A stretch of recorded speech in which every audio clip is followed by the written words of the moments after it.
Paramashivoham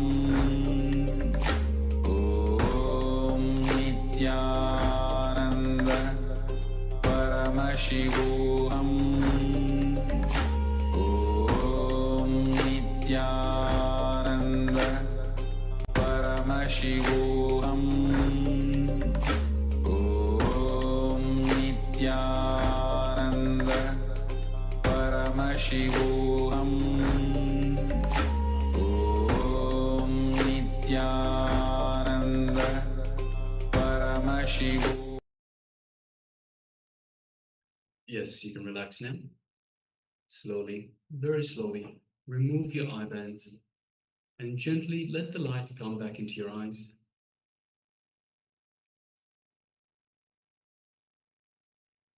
And now just take a moment and share with us what was revealed to you in your third eye. So what was the image that we displayed for you in this second round of power manifestation, the power of third eye vision?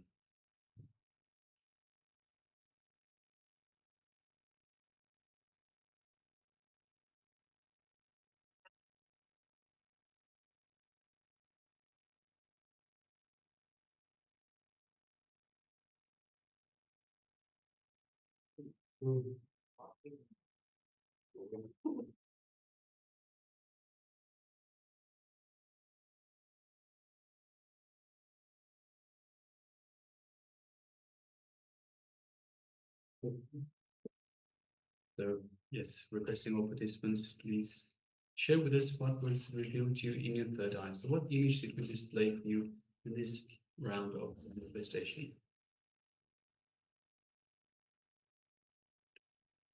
So we have now Yang Yan Hong that shares, I see pink, morning glow color, and yellow, blue, and white. So yes, thank you very much for sharing that.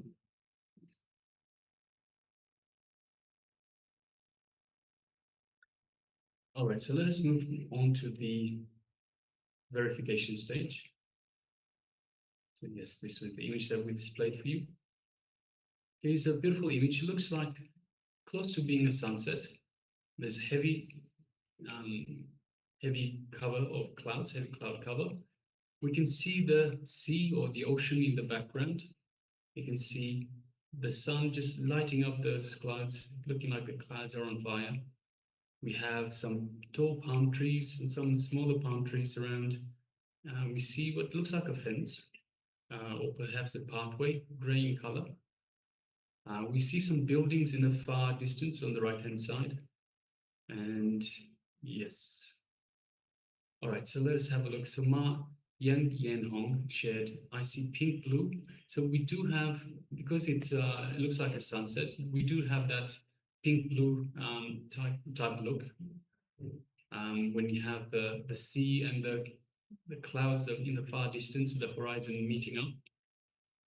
Morning glow, so we have, I think it's sunset, but we do have that glow color, and yellow, blue, and white. We have yellow, we have the white in the sky, and blue as well in the sky as well. So yes, thank you very much for sharing mine. Congratulations for manifesting this power of third eye vision. All right, so with this, we'll be entering into today's theme itself. And today we have the theme for your path to Euphoria. And the deity is Lingodhbava. Now, which will be gracing us as Lingodhbava.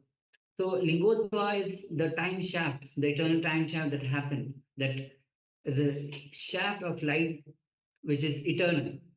And there's a story behind it that when Shiva emerged from this as a time shaft, as a light shaft, where there was no end or beginning, Brahma and Vishnu were actually went on finding the end and the beginning of this light shaft. Brahma went up and he was just going, but he was not able to find the beginning.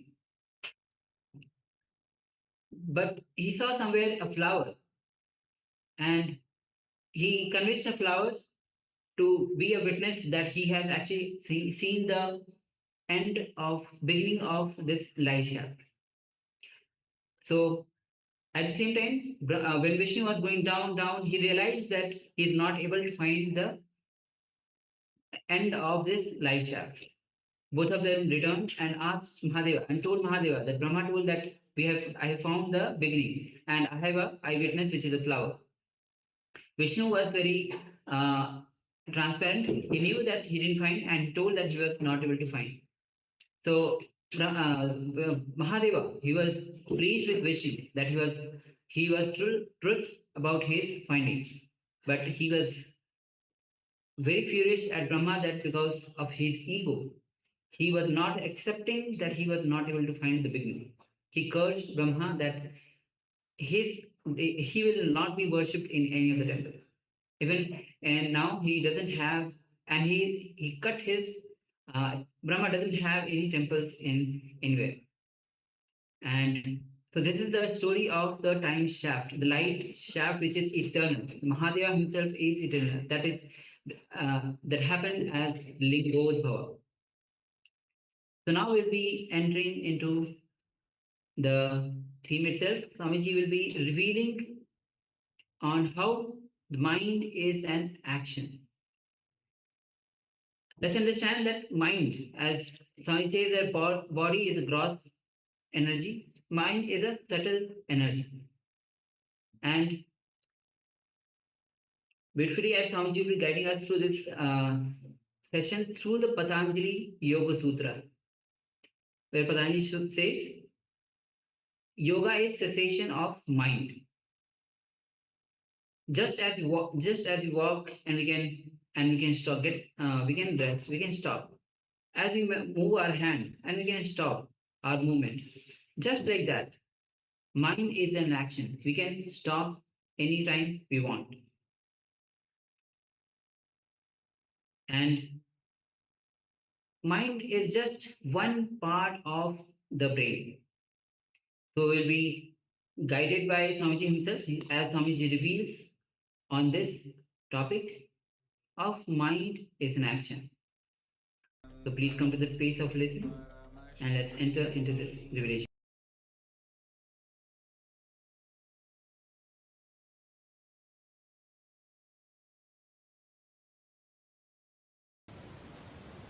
The first sutra, let us enter into the first sutra.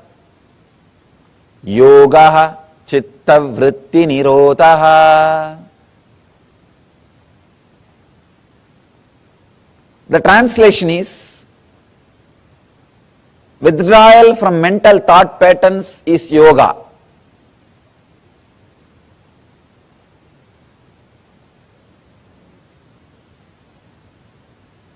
Many times, when these truths are expressed, people who come with a deep devotion and respect, suddenly that click happens. I have seen many times, the same truth, same word I will be expressing to different people, but when they come with a deep devotion, suddenly the click happens. Suddenly the connection happens. Even about this word, this sutra, I have spoken to many people in the personal conversation because this is my favorite sutra. In this one sutra, Patanjali has finished everything. If you understood this one sutra, you don't need to go further. Nothing else is needed. This one is enough. The simple, straight understanding is, mind is not an object, mind is not a thing, it is an action. So people ask me, how to stop mind? How to go beyond mind? Every day I am put this question.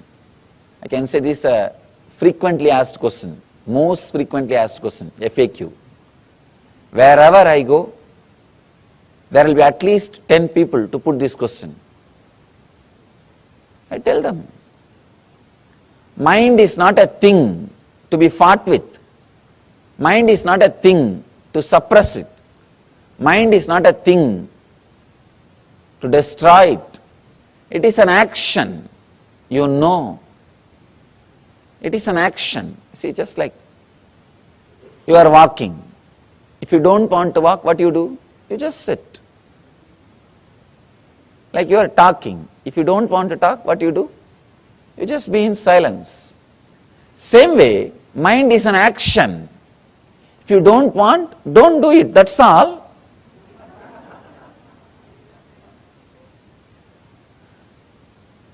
But our mind says, no, no, no, I have tried many things. I have tried many times. My experience is equal to your age. Now people come and tell me, the professional seekers. Now they come and tell me, no, no, no, I have seen, I have tried, you don't know. No, I sympathize with your trying. I sympathize with your practice. I am not disrespecting you. I am not condescending. But please understand, it is a simple action, a subtle action, you are doing it. Is there anybody else doing it inside? No. If somebody else is doing inside, not only me, even God can't help you. It is you who is doing. Please understand, it is you who is doing. So it is a simple action. When you don't want, just stop, that's all. We say, no, no, no, we try, and after some time it comes back. Be very clear. Now this moment, if you don't want, stop. After a few moments, if it is starting, you wanted it, that is why it is starting. You forget, you have started it again. So when you want, switch it off. When you want, start.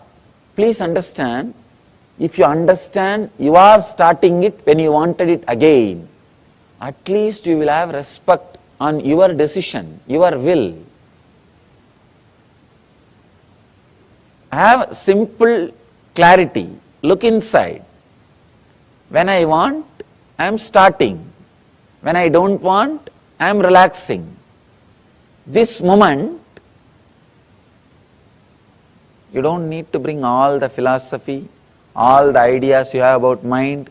No, no, no, mind means filled with engrams, filled with thoughts. It will be continuously erupting out, it can't be controlled, it is negative. We are fed with so much of poisonous thoughts about mind.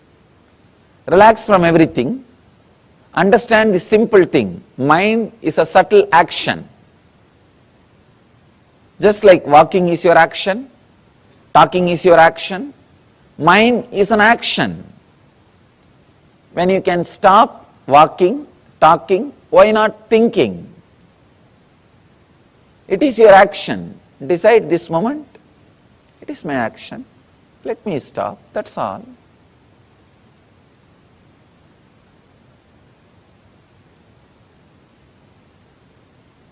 Now mind says, no, no, no. It is not that simple. I have tried many years. See, even now I am stopping, it is not stopping.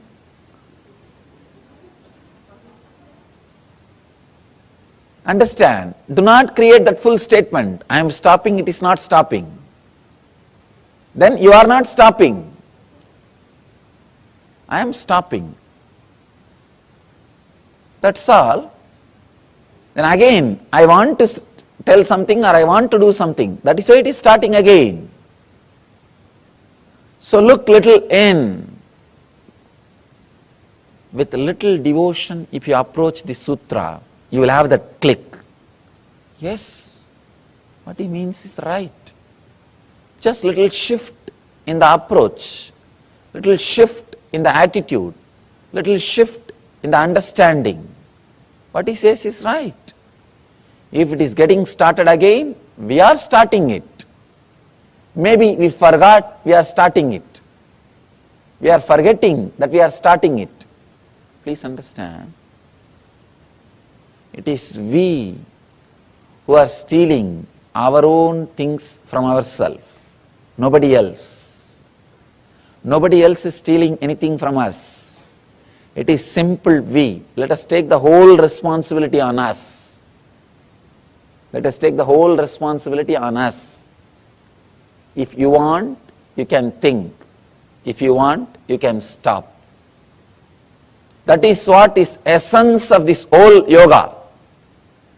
Essence of the whole yoga is only this one sutra.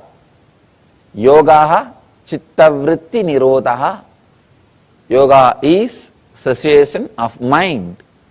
Yoga is withdrawal from mental thought patterns.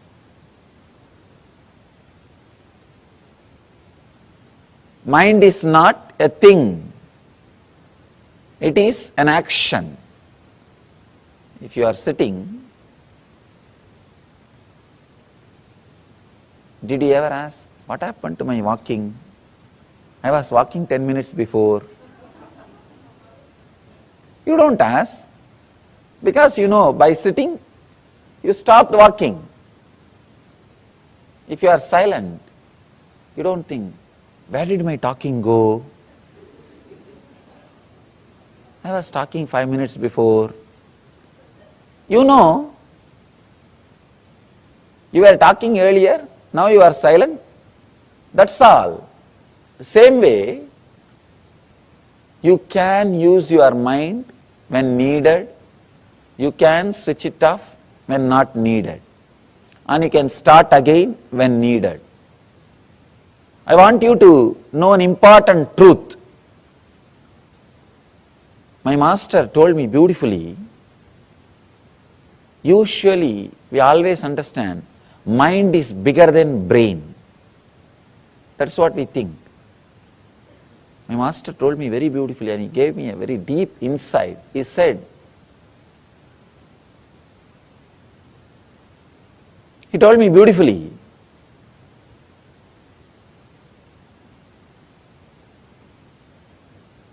one action of brain is mind. I was shocked. I was shocked when I heard. He says, one action of your brain is mind. With the leg, you can do many things. Walking is one action. You can do kicking or playing. So many other things can be done with the leg. Walking is one action. Same way with the hand. Eating is one action. So many other things can be done by the hand.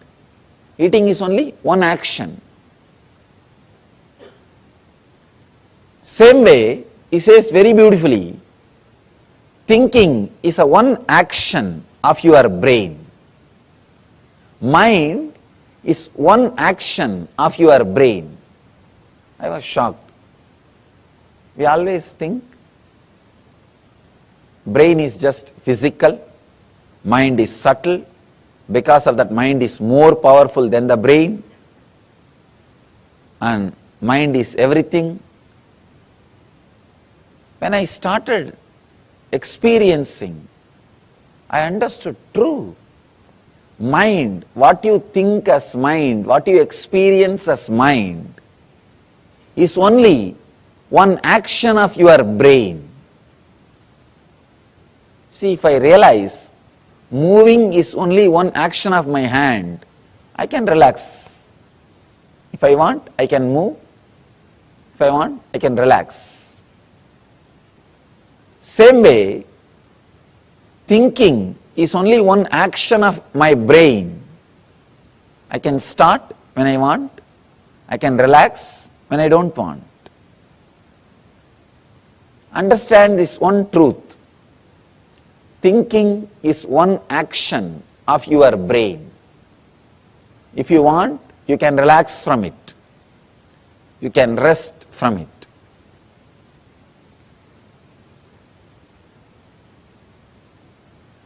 With a deep respect, when I looked into this truth, started analyzing, it is true. It is true. When I learned how to be silent, I understood. Even when you are silent, your whole body is functioning. It means mind is only one part of your brain. Without the mind also, brain is able to operate your day-to-day life. Brain is able to live your life. I can say in a much better way. In a much better way. Without having what you call as mind and living your life is what I call living enlightenment. That is the essence. Realizing mind is only one part of your action, mind is only one part of your brain, and living without that part or living independent of that part. When you want, you can switch it on and use. When you don't want, you can switch it off and relax. Living independent of that part is what I call living enlightenment. If your mind is part of your brain and you have a courage, clarity to switch it off when needed, switch it on when required, it is your slave, it is under your control. If it is otherwise, if it is an industry, then please understand, you are slave to it. These are some of the important truths, I can say essence. Patanjali is not telling stories. He is not giving you anecdotes. He is not giving you jokes. He is not wasting by telling examples. He is very straight. He is very straight, delivering the truth immediately. In the first sutra, he has delivered the whole book. Now whatever he is saying, it's only going to be different methods. In this one sutra, if you realize, if you understand this one sutra, if click happens with this one sutra, you don't need further. You don't need anything else. Just this one sutra is enough. Sit, understand. Mind is an action, my own action. I can stop.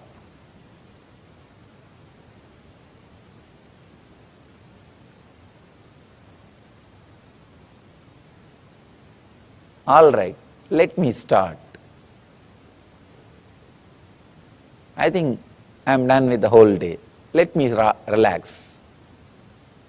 If you can have this awareness, if you can just have this one awareness, nothing else, whenever action is performed, you wanted it. Whenever you want, silence can be created. This one understanding, if it clicks, please understand, if it clicks, you don't need anything further. You are qualified for yoga. These two sutras, first sutra, Ata Yoganusasanam. Now let us enter into the experience of yoga. And second sutra, yoga is cessation of the mind. These two sutras need to be understood. If this second sutra gives you the click, you are qualified for yoga. If you are qualified for yoga, the second sutra will give you the click. If you have objections, no, I don't think it is so easy. I have tried this, I have tried that, I have tried many methods. I know it is not that easy. My mind is filled with negativity. May not be your mind, Swamiji. You are born and brought up in a very spiritual situation. You don't know about my mind. How much of conditioning and problems I had. I had a very abusive childhood. Still I don't understand that word. Sorry to say that. Wherever I go, people say I had abusive childhood. What do you mean by that word?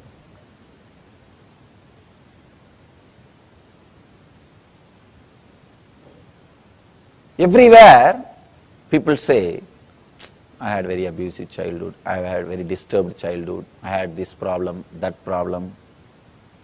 I don't understand. You see, a child takes birth and it grows. Any situation in which it grows can be made into one more complaint. After you grow, you can always complain. Any situation it can be, you can start complaining. You can accept and enjoy any situation. It is just our idea. It is just our idea. We always think others did not have this problem, only I had this problem. So we create an idea, I had abusive childhood, I had this, I had that, I did not have this when I was young, I did not have that when I was young. Constantly judging, there is no scale. There is no scale. The moment you start putting scale, start putting ideas, start saying, no, this is there, that is there, this was there, that was there. Stopping the mind is not that easy. Then now you need to read further. Now you need to read further. Very rare, devoted beings straight away get the click the moment truth is uttered in its pure form. See, in the world, 33% of the people will have straight away the click when the truth is uttered. Other 33 needs a technique or little convincing. Other 33 will never get it. Now, from my experience, I tell you, I'm traveling all over the world. First 33, they need to be told, that's all. They are ready. The deep devotion, with the deep restful awareness, they are ready. They just get it. And something clicks inside them. Yes, what he says is right. So for that 33%, your Yoga Sutra session is over. Relax. Your session is over. Now live, that's all. Remember this one click. Mind is not a thing. It is an action, subtle action. It is your very own subtle action. When you want, you can do it. When you don't want, you can stop it. Mind is one action of your brain. So when you want, you can do it using the brain. When you don't want, you can relax it. That's all. You don't need anything more. If you are second 33, need little convincing, need little logical support, need some techniques, then let's enter into the next sutra. If you are third, I don't know what to do. I don't know what to do. It's an amazing book, very beautifully. Patanjali takes you to the deeper and deeper layers. He's a great master. I can say ultimate master.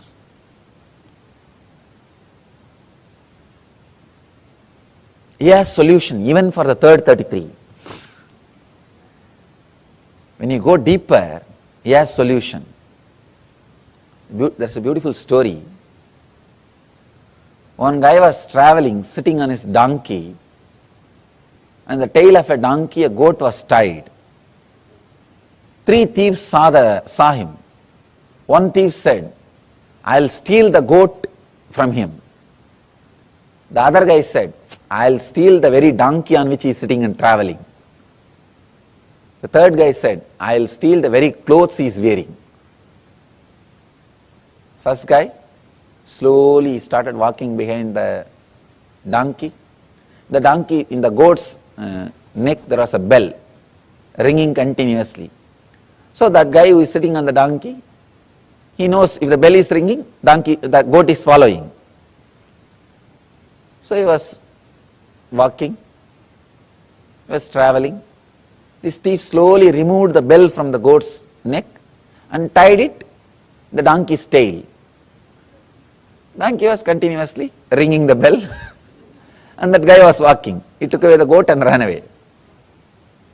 Second thief was walking continuously with this guy. After some time, the guy was sitting on the donkey. He stopped and turned back. He saw the goat is missing. He asked the second thief, what happened to the goat? Second thief said, just now somebody took it and ran. Run, run, run. Go and catch. This guy said, all right, take care of my donkey. I'll go and bring my goat. He ran to get the goat. This fellow ran with the donkey. The third thief was following him. When this guy was completely tired and understood, he lost his donkey also. He came near a well. This third thief was sitting near the well with a long face. This guy asked, what happened to you? Why are you sitting with a long face? Third thief said, no, my treasure is lost in this well. It is inside this well. I don't know how to swim. If you can get in and take this out, 50-50. And this guy said, all right, I'll now make it up. I lost my goat and donkey. Now I'll make up in this one situation. Please have my clothes. I'll jump and bring the treasure out. When he jumped, this third guy ran away with the clothes. Patanjali is the third guy. He can really do his job.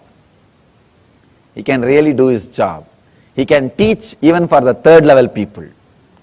Step by step he is teaching, that's all. Step by step he is teaching. He can take away everything from you. Actually, if you lose with Patanjali, you will gain ultimately. That's a beautiful saying. Stotra from Ramana Maharshi, a great enlightened master from my hometown. He is singing towards Shiva. He says, I lost me in you and gained you in me. Who is the winner? You gained me, but I gained you. Who is the winner?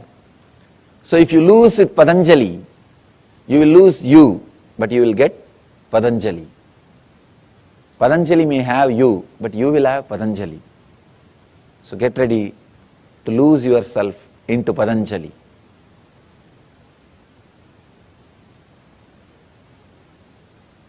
The ultimate master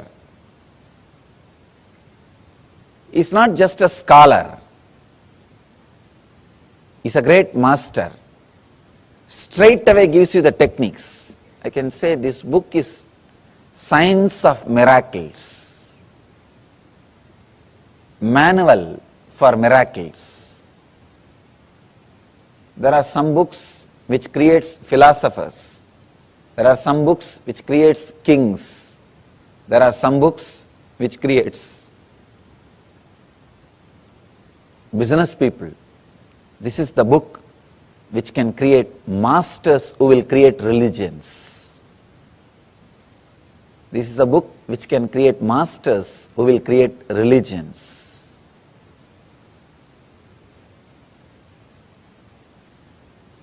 He explains and expresses all the